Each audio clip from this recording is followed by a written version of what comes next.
주님이 주신 아픔. 누가복음 9장 57절. 아픔을 주시는 이유. 주님께서 우리에게 아픔을 주시는 데는 분명한 목적이 있습니다. 우리에게 하나님을 섬기는 데 방해가 되는 것이 있다면 그것이 무엇이든지 주님께서 엄격하게 다루십니다. 그러니 성령이 당신에게 아픔을 주는 주님의 말씀을 생각나게 하시면 당신은 주께서 당신을 죽기까지 아프게 할 정도로 뭔가 제거해야 할 것이 있다고 확신해도 됩니다. 우리가 신앙생활에 실패하는 원인 가운데 하나는 낭만적인 생각입니다. 주님을 따라 동행한다고 생각하면 행복한 미소가 떠오릅니다. 하지만 온전히 주님을 따라가기 위해서는 발목을 잡는 모든 것을 잘라내야 합니다.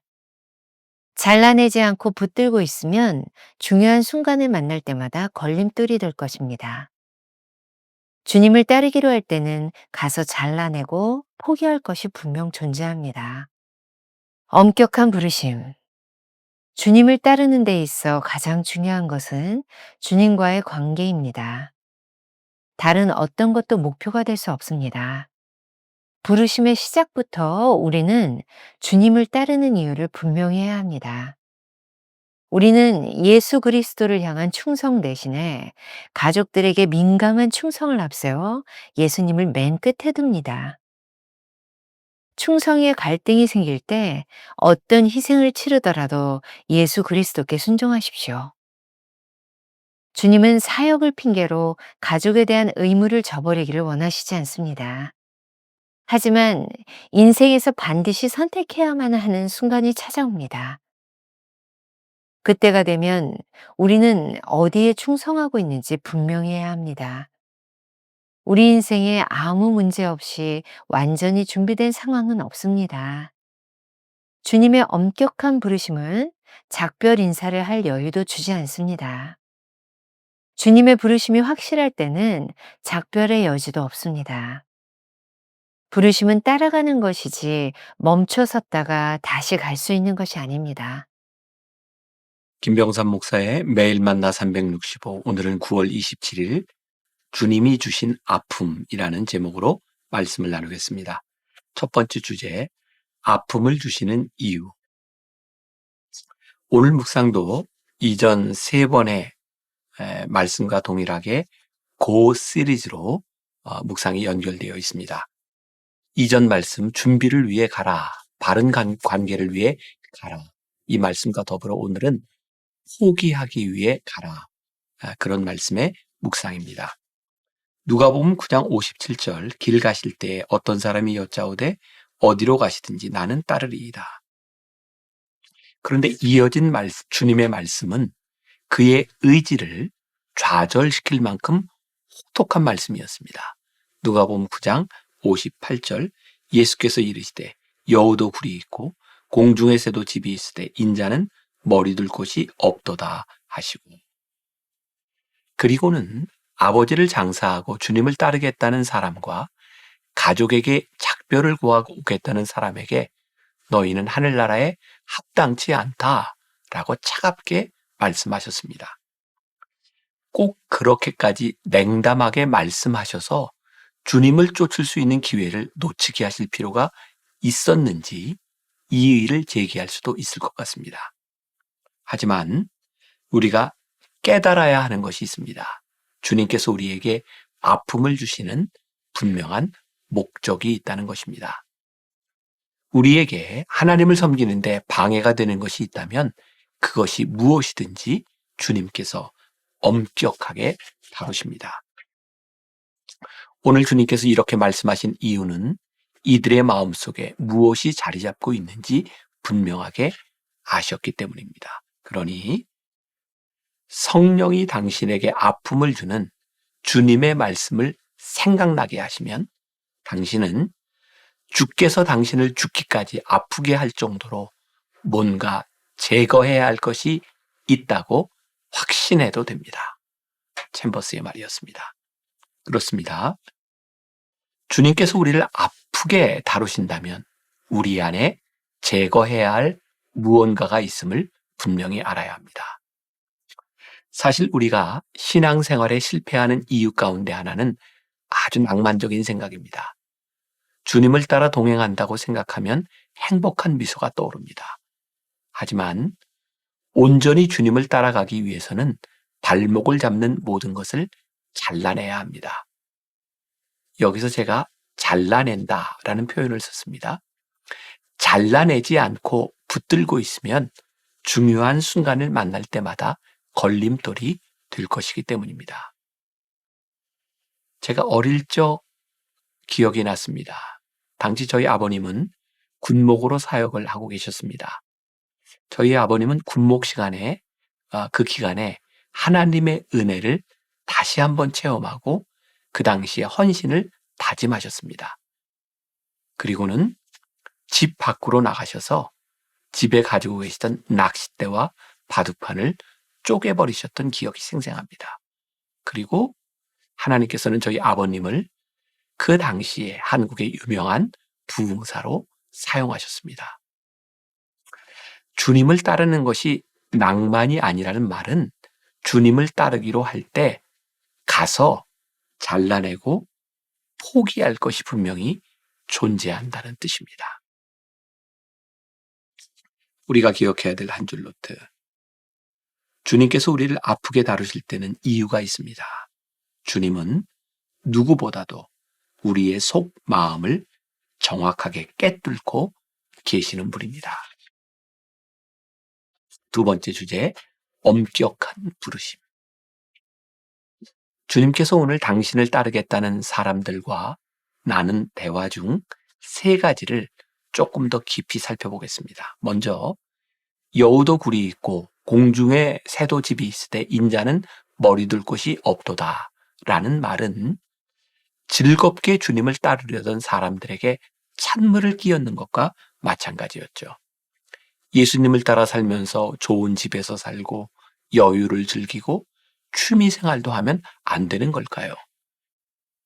주님이 이런 말씀을 하신 이유는 무엇일까요? 아마도 주님을 따르는 데 있어 가장 중요한 것은 주님과의 관계이지 다른 어떤 것도 목표가 될 수 없음을 분명히 하신 것이 아닐까요? 주님을 따르면서 좋은 집을 사는 것, 우리 육신이 몸담을 곳을 찾는 것이 목표가 될 수는 없다는 말입니다. 시작부터 주님과의 관계, 주님을 따르는 이유를 분명히 하자는 것입니다. 우리는 왜 주님을 따르겠다고 결심했나요? 오늘 여러분들이 이 물음에 답을 내야 할 것 같습니다. 두 번째, 나로 먼저 가서 내 아버지를 장사하게 허락하옵소서 라고 말한 사람은 어떤 마음이었을까요? 어쩌면 주님의 마음도 상하게 하고 싶지 않고 아버지와 가족들에게도 최선을 다해 실망시키지 않겠다는 마음이었을 것입니다. 이에 대해 챔버스는 이렇게 지적하고 있습니다. 우리는 예수 그리스도를 향한 충성 대신에 가족들에게 민감한 충성을 앞세워 예수님을 맨 끝에 둡니다. 충성의 갈등이 생길 때 어떤 희생을 치르더라도 예수 그리스도께 순종하십시오. 우리가 이 말을 오해해서는 안 됩니다. 주님은 사역을 핑계로 가족에 대한 의무를 저버리길 원하시는 분이 아닙니다. 가족은 우리에게 주어진 하나님의 축복이기에 소홀히 할 수 없습니다. 하지만 인생에서 반드시 선택해야만 하는 순간이 찾아올 것입니다. 어쩌면 이쪽 저쪽을 다 만족시키지 못하는 상황이 우리들에게 찾아올 수도 있습니다. 그때가 되면 우리는 어디에 충성하고 있는지 분명히 해야 합니다. 저에게 큰 상처로 남아있는 기억이 있습니다. 고등학교 졸업식 날 저는 혼자 교문을 나서며 눈물을 흘렸던 기억이 있습니다. 당시 아버지는 부흥의 강사로, 어머니는 아버지를 대신해 교인 가정 장례에 참석하시느라 졸업식에 오시지 못했어요. 아무도 오지 않은 졸업식, 혼자 교정을 나오며 많이 슬펐지만 우리 부모님이 어떤 분이신지 분명히 알았습니다. 그때는 섭섭한 마음이 있었지만 평생 하나님의 일에 헌신하신 부모님에 대한 존경이 제 안에 훨씬 크게 분명하게 각인되어 있습니다. 아마 지금 제가 목회자로 사역할 수 있는 이유가 그런 분명한 생각 때문이 아니었을까요? 세 번째, 주여 내가 주를 따르겠나이다마는 이라고 말한 사람에게 주목해 보시기 바랍니다. 주님을 따르기 전에 해결할 일이 몇 가지 있다는 뜻입니다. 결국 이 사람은 주님을 따르지 않습니다. 문제를 해결한 뒤에 주님을 따른다면 과연 언제 따를 수 있을까요? 우리 인생에 아무 문제가 없는 완전하게 준비된 상황이 있을까요? 주님의 엄격한 부르심은 작별 인사할 여유도 주시지 않습니다. 주님의 부르심이 확실할 때는 작별의 여지도 없습니다. 부르심은 따라가는 것이지 멈춰섰다 다시 갈 수 있는 것이 아닙니다. 우리가 기억해야 될 한 줄 노트. 주님의 부르심은 엄격합니다. 주님께서 부르셨다면 지금 당신이 누구인지 분명히 해야 하는 순간을 맞이했다는 뜻입니다. 오늘 하루 이런 질문을 가지고 살아봅시다. 주님을 따른다고 말하면서 아직 마음속에서 핑계대고 있는 일이 있습니까? 그 일이 주님을 따르는데 방해가 되고 있지 않습니까? 기도하겠습니다. 우리가 주님을 따르겠다고 결심할 때, 우리의 믿음을 고백할 때, 때로 주님은 우리들에게 상처를 주시기도 합니다. 때로 우리들에게 큰 아픔을 주시기도 합니다. 그러나 이 모든 것들이 우리들이 하나님의 사람으로 살아가며 주님의 부르심을 따라가기에 우리들이 거쳐야 하는 과정이라고 하는 것을 분명히 깨닫게 하셨습니다. 우리들에게는 해야 할 일이 참 많이 있고 돌보아야 될 사람들이 많이 있고 우리가 원하는 것도 많이 있습니다. 그러나 결국 주님을 따르는 가운데 한 가지를 선택한다면, 가장 중요한 것을 선택한다면 무엇인지 오늘 우리들에게 묻고 계십니다. 오늘 이 물음에 답할 수 있는 사람들, 우리의 신앙이 무엇인지를 보고 깨닫고 순종할 수 있는 하루가 되도록 우리를 인도하여 주옵소서. 예수님의 이름으로 기도했습니다. 아멘. 주님께서 우리를 아프게 다루실 때는 이유가 있습니다. 주님은 누구보다도 우리의 속마음을 정확하게 꿰뚫고 계시는 분입니다. 주님의 부르심은 엄격합니다. 주님께서 부르셨다면 지금 당신이 누구인지 분명히 해야 하는 순간을 맞이했다는 뜻입니다. 주님을 따른다고 말하면서 아직 마음속에서 핑계대고 있는 일이 있습니까? 그 일이 주님을 따르는데 방해가 되고 있지는 않습니까?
있습니다.